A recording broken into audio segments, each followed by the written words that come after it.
ലോകം ശ്വാസമടക്കി പിടിച്ചു നിൽക്കുന്ന 39 മണിക്കൂറുകളിലേക്കാണ് പശ്ചിമേഷ്യൻ രാഷ്ട്രീയ സാഹചര്യം ഇപ്പോൾ വിരൽ ചൂണ്ടുന്നത്. ഇറാനുമായുള്ള വെടിനിർത്തൽ കാലാവധി വ്യാഴാഴ്ച പുലർച്ചെ ഇന്ത്യൻ സമയം ഏകദേശം 2 മണിയോടെ അവസാനിക്കാനിരിക്കെ അമേരിക്കൻ പ്രസിഡന്റ് ഡൊണാൾഡ് ട്രംപ് കൈക്കൊള്ളുന്ന നിലപാടുകൾ അതീവ നിർണായകമാണ്.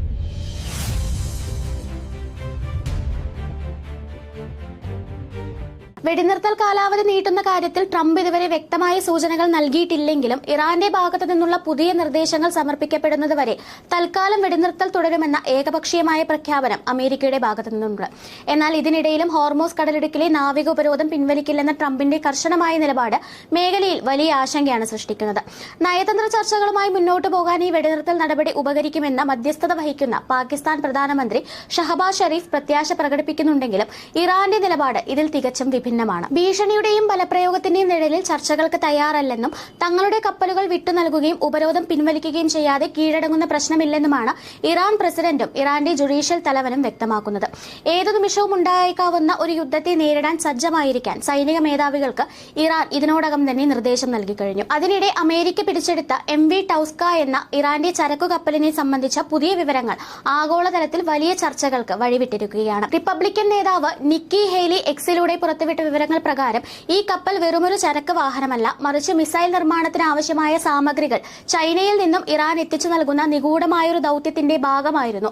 ചൈനീസ് നിർമ്മിത മിസൈലുകളുടെ മുദ്രകൾ ഗൾഫ് രാജ്യങ്ങളിൽ വീണ ഇറാന്റെ ആയുധങ്ങളിൽ കണ്ടെത്തിയെന്ന ആരോപണം നിലനിൽക്കെ ചൈനയുടെ ഈ പരോക്ഷ പിന്തുണ ഒരു നയതന്ത്ര ബോംബായിട്ടാണ് വിശേഷിപ്പിക്കപ്പെടുന്നത്.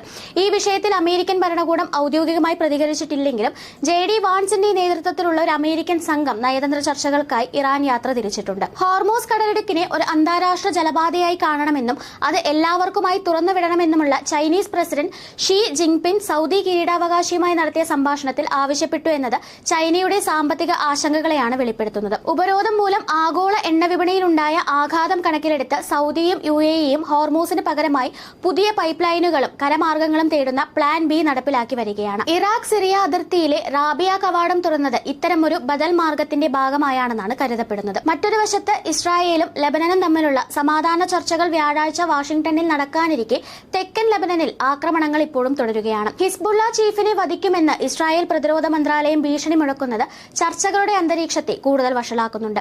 പശ്ചിമേഷ്യൻ പ്രതിസന്ധികൾക്കൊപ്പം തന്നെ റഷ്യ-യുക്രൈൻ യുദ്ധം 5ാം വർഷത്തിലേക്ക് കടക്കുന്നതും ലോകം ഗൌരവത്തോടെയാണ് വീക്ഷിക്കുന്നത്. പശ്ചിമേഷ്യൻ പ്രതിസന്ധികൾക്കൊപ്പം തന്നെ റഷ്യ-യുക്രൈൻ യുദ്ധം 5ാം വർഷത്തിലേക്ക് കടക്കുന്നതും ലോകം ഗൌരവത്തോടെയാണ് വീക്ഷിക്കുന്നത്.